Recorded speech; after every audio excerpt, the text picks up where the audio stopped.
The Connector Next Door is your invitation to meet the natural connectors all around us. They represent the everyday event planners who are energizing their communities every single day. Their stories are familiar, fun, and full of charm. Your host, Lisa Garrow, is a lifelong event planner and has been a connection strategy coach for over a decade. She knows events can become energized connecting points where communities can gather and grow. Let's listen in as she strikes up a conversation with today's Connector Next Door.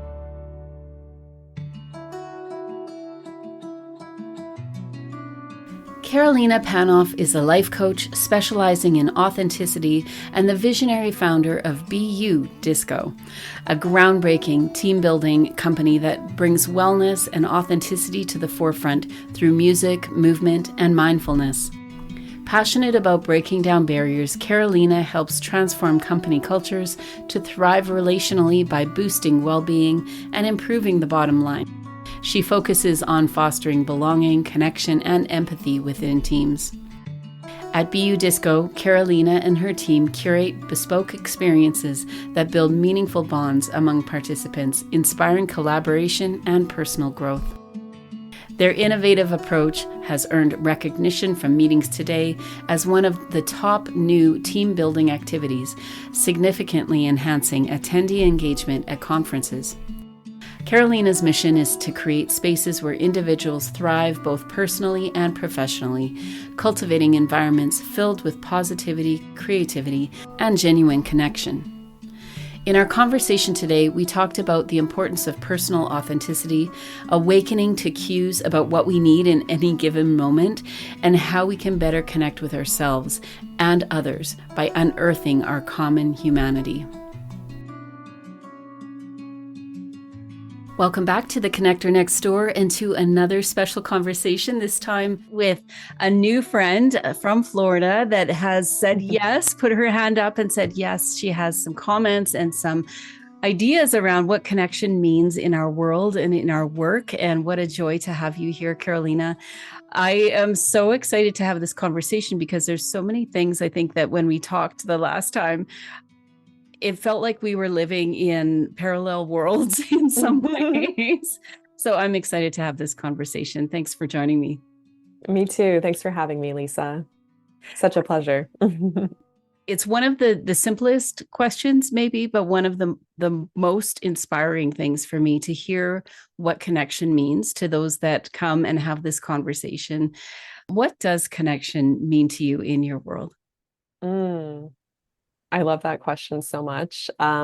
So to give everyone a little bit of context, I'm an authenticity life coach. So I coach specifically women mainly around finding their voice, connecting with themselves, being able to validate their own needs, meet their own needs, validate their own emotions. And that's what I did for 5 years before I started my company, BU Disco, which does event team building, which is why I'm here in the event world now. But from the perspective of authenticity coaching, I would say that connection to me means being connected to your authentic expression, being able to really tune into your body and listen to your body's wisdom, listen to what your body is trying to communicate with you, and to take adequate action on what your body is telling you. And most of us, we're not connected to ourselves.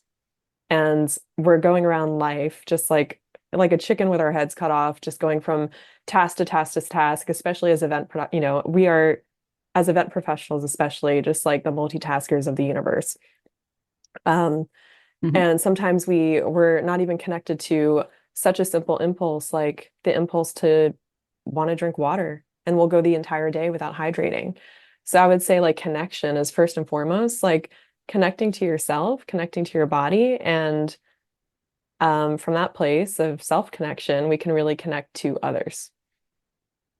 And I wonder too, for many of us, where do you think that comes from? This is sort of another deeper question, but where do you think that comes from for many women where we are disconnected? Because I do resonate very much with the idea of, I used to have an assistant that would run behind me and remind me to eat, remind me to take care of myself, to have a drink, to squirrel away if I needed to. And it was because I was so focused on the task and just deep into serving others and making sure things go the way they needed to go.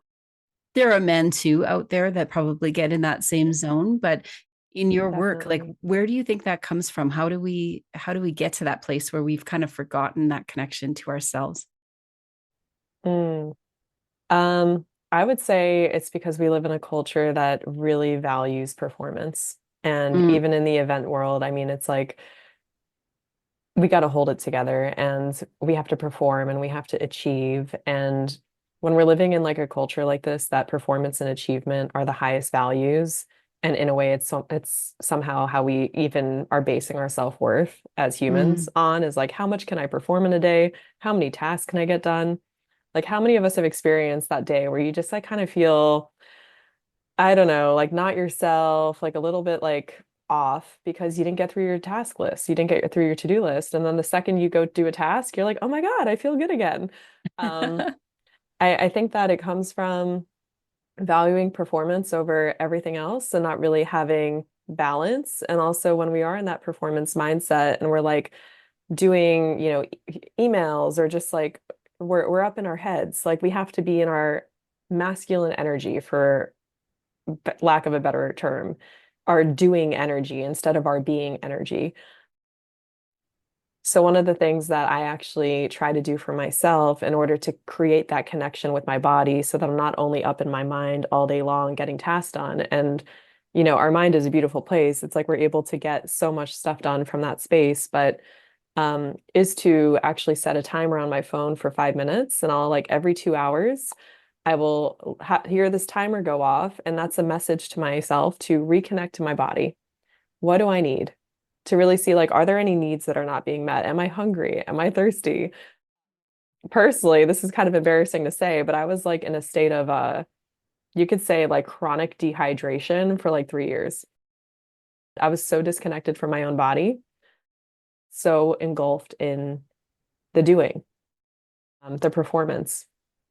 I love the check-in. I love the idea of setting an alarm for yourself, not for something you have to do for someone else. I literally live on alarms during my day. I was out visiting my mom this last week, and she was kind of laughing because I alarms kept going off as I'm making supper for us or at the grocery store. And I'm like, oh, mom, this is my life. She's 92. She doesn't live on alarms anymore. Oh. But if it really does come down to our connection with ourselves, the beauty of that is that we can do something about it. We can actually step in and, Mhm. and do something about it. Is that something for yourself that you have learned this skill over time, or was it something that was always there for you when you were growing up? Well, absolutely not. It definitely wasn't something that I had growing up at all. I definitely looked very much so outside of myself for validation and connection instead of insourcing it from within.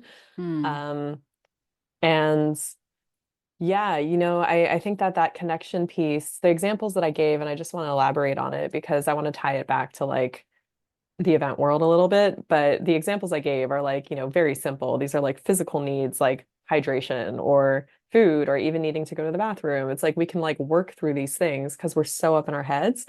But when it comes to like work and also authenticity, it's like if we're connected to our body is the one that's also showing us in a way like, okay, a boundary needs to be set. Mm, Like we'll feel a bit of a tension or something, or perhaps a colleague of ours is inviting us into a meeting and they're stacking meetings on our schedule, and we really don't need to be a part of this meeting. And we feel like that tension in our body, and we're like, why am I saying yes to this? mm. Like, how can I pre-screen my meetings so that I'm actually setting a boundary for myself and I'm only in the places where I really need to be? Um, but yeah, no, personally, this has definitely been something that creating that self-connection, and then also from there being able to show up more authentically in the world and create boundaries that actually create more connection. And this is a really fun Yeah. conversation because a lot of times we have this misconception that boundaries are like pushing people away. But Mm. in my mind, what I've really reframed for myself, which has been so supportive, is that boundaries are actually a bid for connection. You're telling somebody, you're giving them a blueprint as to how to be in connection with you. Oh, I And love that. because, if we are upfront about these things and we're like able to share honestly and transparently about, first off, our body's the one telling us the signal as to what our needs are. And then we're actually doing that thing, taking adequate action, setting boundaries with people. Um, we can prevent so much resentment in the workplace. We can prevent so much misunderstanding if we're just like, Mm. if we're just upfront.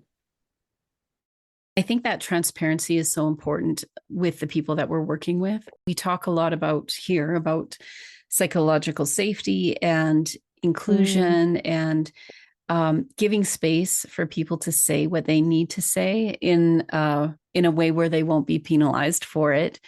right. How many workplaces, though, still exist where it is not just hard to speak up, but the environment really doesn't give us space or time to do Hmm. that check in where is this something that I want to step into? We're just moving, many people moving so fast. I used to joke how I would spend time in a bathroom stall at events because I just need some clear space to think for a second where no one's going to ask me a question, just to do that little bit of a check-in, sometimes Yeah, to breathe. And I think back in the day, it was more unconscious. It was more like a protectionistic kind of thing. Like, I just need some space. Give me 5 minutes and I'll be good.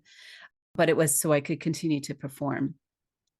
I think what right. I've had to learn is exactly like you're saying, is the transparency with my team or with people that I'm working with. So they understand where I'm coming from, but then also hopefully that will be that encouragement to them to be transparent as well with me, because it is so much a team sport when we talk about any event. Yeah. Yeah. And I love what you said just right there about like, you're literally taking a pause in order to be productive. So it's like pausing is productive. Whereas like Mm, we're always thinking like, oh no, I don't have time to pause. And when we're in that mindset of like, I don't have time to do this thing that actually supports my well-being and showing up as a better event professional that's like more capable and it's not going to drop the ball. yeah, The pause is productive. What a beautiful exactly. reframe. Hmm. In your world, so you had to learn this yourself. This was something that you came into. And now, when you're working with clients, you Hmm. mentioned a little bit. Can you tell us a little bit more about your work and how you work with women in this way? What are you seeing in their lives or in their work? Well, so I have two kind of distinct parts of my business, and I started off as a life coach doing one-on-one coaching. I recently actually just ran my first group program called Authentic Radiance, and my whole Mhm. thing is like I want to work with people, and I do work with people that are feel like they're almost like hiding behind a mask. It's like they might feel the boundary within themselves, but they don't quite yet have the language, the skills to set a boundary that's like loving and compassionate. That's another thing that we talk about a ton is like boundaries can actually be really compassionate. Like they don't Mm, have to sound so harsh. Kind of like when we're learning them, a lot of times they sound kind of messy. We're like in this messy middle where they sound harsh right. and then over Yeah. time they kind of like level out. But yeah, I would say that I'm generally working with, women in their 20s and 30s to create a life that feels more aligned for them, whether that's in their career, um, to even just like prioritize joy. A big thing that we focus on is self-worth and how worth is not a group decision. Whereas Mhm. like, you know, a lot of times we sort of grow up thinking that like if I get this person's validation, I'm worthy. If I guess I get my boss's validation, I'm worthy. If I get the promotion, I'm worthy. If I don't, I'm unworthy. But then our self-worth becomes like this like floppy fish that's completely just based on like external stuff all the time. Mhm. So taking your power back, like that's a massive topic around self-worth that I usually am working on. But I was really inspired from that work. COVID was like this catalyst for me to want to work with more people. And I developed the BU experience, my company BU Disco, which combines music, movement, and mindfulness, as well as transformational coaching into a team building activity. And I Mm, was seeing that team building in the marketplace today can be quite kitschy. You've got like escape rooms, build a boat, things like this, that it's really task oriented and it's more just about spending time with the team. But we kind of take it a layer deeper by, and you asked what connection means, like this kind of ties it all back. I think that there's different levels of connection. There's like top of the funnel connection, like small talk. And then if you take it a layer deeper in the funnel of connection, it's like, wow, we're being vulnerable. We're actually sharing our emotions. We're sharing like our life with our colleagues. And like that kind of Mm. safety, when we create that kind of safety in a workplace, it creates loyalty. It's actually productive. Just like we were saying, the pause is productive. A lot of times we think that Yeah, vulnerability is unproductive, but actually right. vulnerability like is the thing. And this is something that forgetting the name of the author, but it's in this book called The Five Dysfunctions of a Team. Very Hmm. famous book, leadership book. And one of the things they talk about is like the importance of creating a safe workplace where people feel that they can be heard and they can be vulnerable. Hmm. Um, but yeah, connection, the experience, the BU experience is really about gently taking down our armor and allowing yourself to be silly, to be playful in front of your colleagues, to connect on a deeper level using music, movement, and mindfulness. And I find that like you can have a group of people that have been working together for like 10 years go through this experience. And by the end, they're like hugging each other and they're just like, Mm. wow, like I'm so grateful I get to work with you, kind of thing. It's really, really Yeah. beautiful. I love the layering because I'm somebody that goes deep fast, like as far as meeting people. And I think even our first Zoom call that we had just to get to Yeah. know each other, we're like kindred spirits, like just, Yeah. sort of the conversation around what does it mean to really live that fulfilling and connected life. What Mm, is so cool about what you've created that it's okay to have this small talk. It's okay to be in the room with each other. And sometimes that's what we need, and then mhm. to be facilitating something that actually leads people through a bit of a journey. Do you find that it's difficult for some people, especially with your workmates? Like when I was saying about that transparency, some event teams work very closely, long hours, long days. You see probably the good, bad, and ugly of each other pretty quick because you're under pressure. There's a lot going on at one time.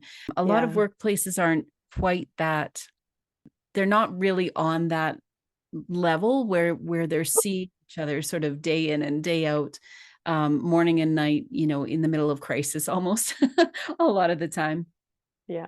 How do you bring people that are maybe in different cubicles, or maybe they're in a department, or maybe interdepartmental kind of relationships that really sit kind of surface for the most part, into an Yeah. experience like this? What do you find when they first find out that this is what they're up to for the day? Well, that's kind of the beauty of it and why I love it so much because and I don't only do this with like actual teams, I do this for industry events as well, where nobody knows each other, or like Mm, some people know each other, or like an association event, for example, where it's like they have the new members mixer and it's usually alcohol and like beverages and just hors d'oeuvres. You mhm, can do the BU experience instead, and it will like completely break down the barriers. But mm, the just like a yoga sequence has kind of like, you're starting a little bit slower and then there's like the story arc and you kind of bring it up and then it comes back down. The BU experience is an emotive experience. So it's multi-sensory. Everyone has these headphones on. They're all hearing the same music and then they're hearing my voice guide them on top of the music. So we very purposefully, just like a yoga sequence, start off with a bit of a drop in and a meditation. So there's a real like corporate wellness and mindfulness aspect to this. So during that meditation, we're doing a little bit of breath work. We're calming down everybody's nervous system, getting people into a state of gratitude, and also inviting them to set an intention for our time together. And I'll always say, because I used to be chronically dehydrated, I'll say, your intention can be anything, guys. It can be literally just to stay hydrated today. It does not have to be this earth-shattering thing. Like an intention is literally anything. Um, so we start off with that meditation just to get everybody calm in the room. And then connection. I hate to say this so, so, so much because I think it shows how, I can't think of a better word, but it kind of shows how sick the world is that we mm, sometimes feel like we even need permission to connect with each other. yeah. But I would say after that intention, when I ask people to set an intention for themselves, that first 10 minutes of the experience is quite inward. Mm, But then I'll say, all right, everyone, open up your eyes. And I want you to turn to the person next to you and share your intention. Just lift your headphone and share your intention. And this is the first permission slip for connection that I'm giving. And we're sharing something that's quite vulnerable. Maybe, I mean, if your intention is to drink water, perhaps that's not so vulnerable. But if your intention is like, I want to be a better father to my son, like that's pretty vulnerable. And Mm. people are being invited to connect in a way that's a little bit more, it's further down the funnel of connection than like the surface level, hey, what's up? Where are you from? Yeah. Um, and from there, it becomes a nonverbal journey where we're actually using mirroring exercises. So like I'll be like, find a partner, find somebody that you don't know. So you're asking about cross-departmental and silos. Like, how do you get silos of people that never work together to, connecting? Find somebody from the marketing department. Find someone from a different department. And what if our hands could talk? What if they could have a conversation? Go ahead and mirror that person. Can you sense the essence of this person you're dancing with? Maybe their movements feel really awkward in your body. Maybe they feel really, and it's playful. And we get people just mirroring each other and using mirroring as a tool. Um, because when we mirror somebody, naturally, this is how we actually build empathy. So this is used in like therapy settings when people have trouble feeling empathy.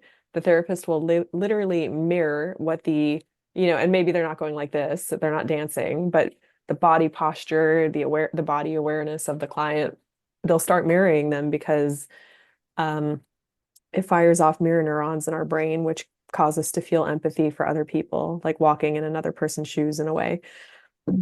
Uh, so we'll kind of like the meditation's the beginning, that's the launch, and then we're like opening it up, and the activities become more expressed and more funny and more like eh, and on an emotional level, music is highly emotive. So we're choosing the beauty is that these journeys also can be completely tailored to a company's core values. Like if a company has the value of excellence, I will find a song that really like makes you feel like, oh my gosh, I'm on top of the world, like excellence.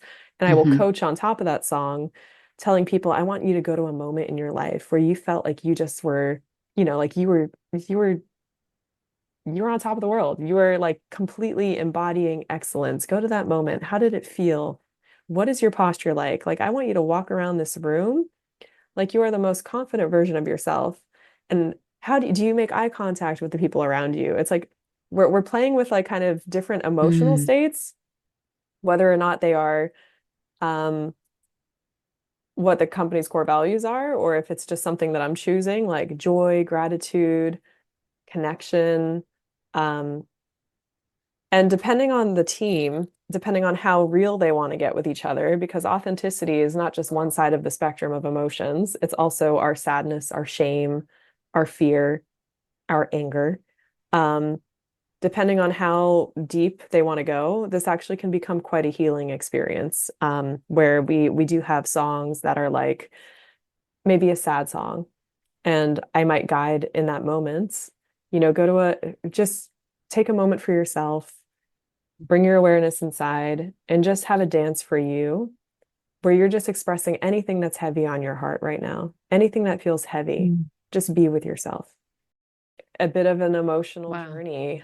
And there's a lot of connection activities in it. And usually at the end, I'm just going to leave you with this. The last thing that we do, which is really beautiful. And the reason in my marketing, I'll also say like this team building activity will drive your bottom line because it's driving authentic connection, loyalty, but it also at the end we'll pass around a microphone and everyone's been listening to me the entire time. And now we get to ask a question like, what do you wish you would have known when you first started in this business? Or what's something that you do on a daily basis that like that really grounds you as an event professional? Or that really, the question can be completely tailored depending on who the client is. But imagine you're at an SKO and you've got like a bunch of salespeople. Some of them have been on the team for 15 years. Some of them are brand spanking new. And you're asking and putting a microphone around and you're asking them like, what do you wish you would have known when you first started here?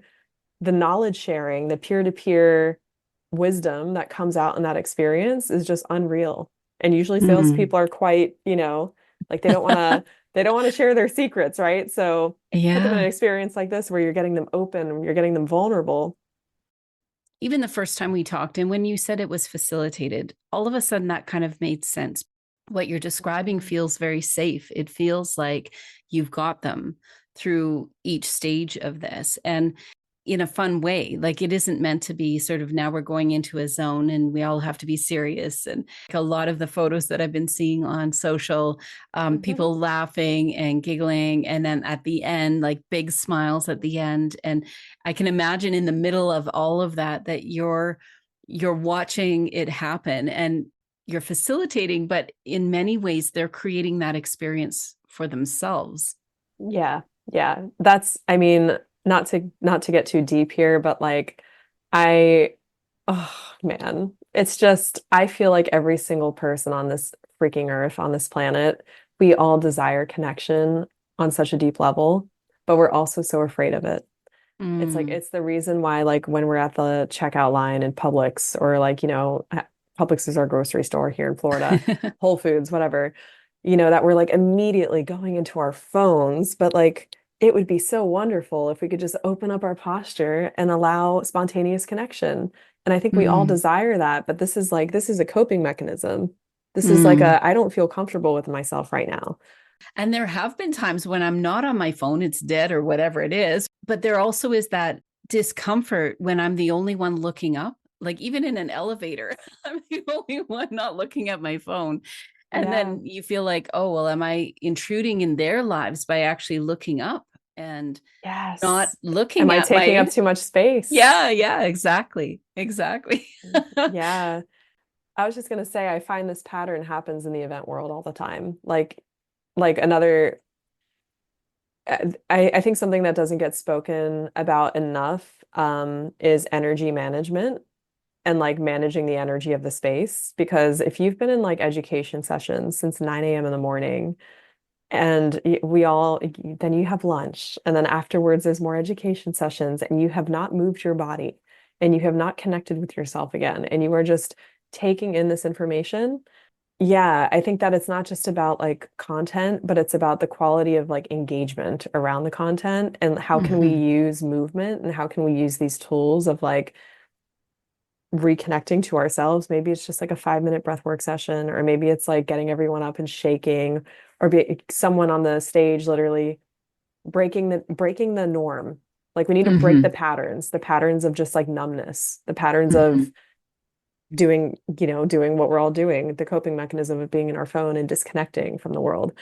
You get somebody Yeah. on stage, they don't have to be like a professional. They're just like, all right, guys, we're gonna stand up and we're gonna shake our bodies for a second. Like something that simple will Right. literally boost the engagement again.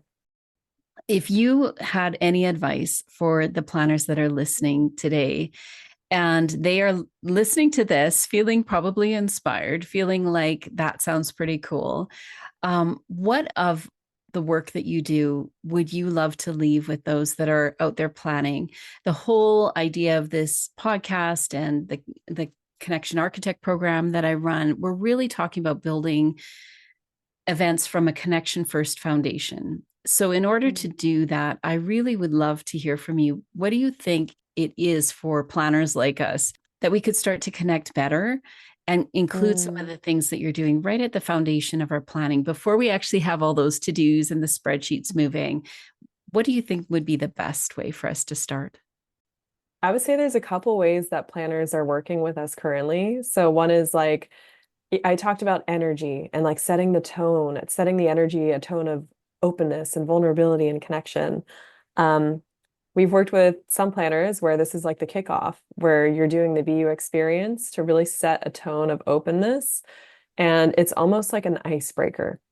Mm. But it's an icebreaker with depth. It's not just like a funny, silly, kitschy icebreaker. It's something that really brings people to a level of like, wow, like now I'm going to go through these, next 2 days of this conference with these amazing people. Like I feel like I've made some best friends, um, some great connections. So an icebreaker is one way. We've also had planners that will use it once again with that idea of energy management in mind right after lunch. Because usually you've got like that energy slump where people have just eaten and they're kind of like in a little bit of a food coma. If you want to engage your audience again, if it's more like regardless if it's educational or not, but if you just want an engaged participating audience, um, you would use BU Disco then. And that could be for industry events. That could also just be for like, yeah, maybe just like a corporate event for a specific company. Um, then team building, retreats, leadership retreats. This is incredible with smaller groups of people as well. Like we can do groups up to like 350, I would say, because it is definitely it's meant to be Mm. more of an intimate experience. Not that 350 people feels intimate, but I'm just saying we don't do like thousands of people at a time generally. This is definitely meant to Right. be a bit more intimate. Um, but yeah, those use cases right there are really wonderful. SKOs are amazing. Like if you want your sales team to feel supportive and like actually, share what is supporting them and how they're any space where you want people for peer-to-peer sharing. And another thing that I'm exploring right now is that this can be an education, it can be an education session itself. Because a lot of times, like I've been to a couple events where they were like event planner events, and I hear the planners, and the planners like, oh my gosh, that keynote speaker has no clue what we do for a living. Like that keynote speaker was great and motivational, don't get me wrong, but they have no context because they're not a planner themselves. And Mm. they're asking themselves, and I've heard like these conversations being had, they're like, why are we hiring people that have no idea what we do?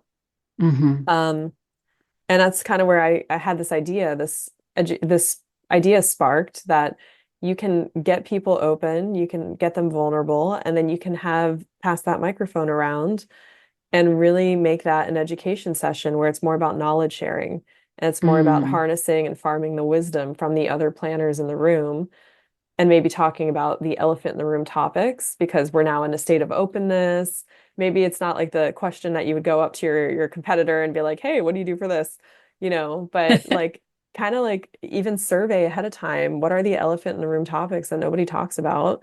What would be most supportive to this group of people if you could ask, every single person in the audience this one question. Yeah. So Oh, I that's love that's that. cool.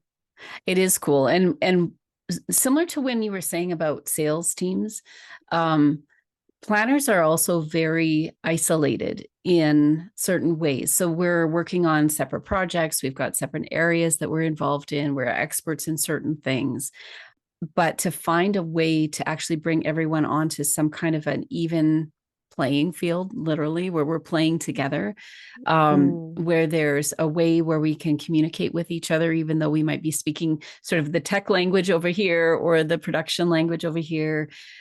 I think that would be such a beautiful way, even to start with if you're out there and you've got a volunteer team and you've got, 20 people on a committee and you're trying to get them all moving in the same direction. It's more than yeah. just giving them all the same communication or the same to-do list or the same spreadsheet or the Hmm. same posters to hand out, whatever it is that you're doing, even in your community. But it allows us that opportunity to get to know each other in a deeper way, where we are now feeling like we're a team. And now when we are working on separate areas of the event, we still feel connected, even though Mm. we may not be with each other every step of the way. I love that. Yeah, no, I love that too. And that really goes back to what you were saying about like unearthing our common humanity and like how Mm. and that's what an experience like this does. And it really just makes you realize like we're all here trying to do the same thing. We all desire connection. We all desire love. We want to feel like we're doing a good job. We want to feel praised. It's like, yeah, I mean, workplaces can get a little bit spicy sometimes. There can be resentment between people. We can be unskilled in like communicating, and it's I think that an experience like this just kind of cuts through all that. Absolutely. I cannot think of a better way to just round off this conversation than what you just said about just awakening that humanity in each other and in the events that we plan. Thank you Mm. so much for taking the time to do this. I can't wait to have the experience with those that are coming in December to celebrate too, that you'll Yeah. be doing this over Zoom, which is going to be an experience that is going to be so fantastic. One of a Thank you. kind. Absolutely. And I hope that if anyone is out there, how do they get a hold of you if they're feeling like this is something they would like to incorporate as a teaching tool, as a connection tool in those events that they're planning? How do they get a hold of you? Absolutely. So I think the best way would probably just be my email address. So I'd be happy to share that. It's Carolina@budisco.com. And if you'd like to follow us, we are on LinkedIn, we're on Instagram, and it's BU Disco. So that's BE, like be yourself, BU, disco.teams. And you can see just really wonderful pictures of people going through the experience, testimonials. But yeah, please feel free to email me if you're interested in learning more. Love it. Thank you so much. Can't wait to continue this conversation and learn more. Thank you. Thank you so much, Lisa. The Connector Next Door podcast is produced by Candy Event Consulting, where everyday event planners and their teams gain clarity, get connected, and grow in confidence. Subscribe at www.candyconsulting.ca to hear visits with everyday event planners who are putting connections first. Well, hi everyone. I'm just jumping on here at the end of this amazing episode to share with you a milestone that is happening in my company, Candy Event Consulting. It was 2008 that I put my stake in the ground. I knew it was time for me to find my voice, use my voice, and to really support those that were out there planning and promoting their own events. It has been now 16 years in December of 2024, and we're celebrating this milestone with Carolina and a virtual disco party. So if you're listening to this, I would love to have you with us. It's going to be on December the 6th. We're going to have a virtual party where we're going to be reflecting, we're going to be connecting, and we're going to be actually dipping our toe into the BU disco world. It's going to be a chance for us to really see what it means to connect well and to learn and to grow with each other. It's only an hour long, but it's going to be a great celebration on December 6th. You can find all the information on our LinkedIn page at Candy Event Consulting, or reach out to me directly on LinkedIn. My name is Lisa Garrow. You can find me on LinkedIn or on our website at candyconsulting.ca. I really hope to celebrate with you on December 6th.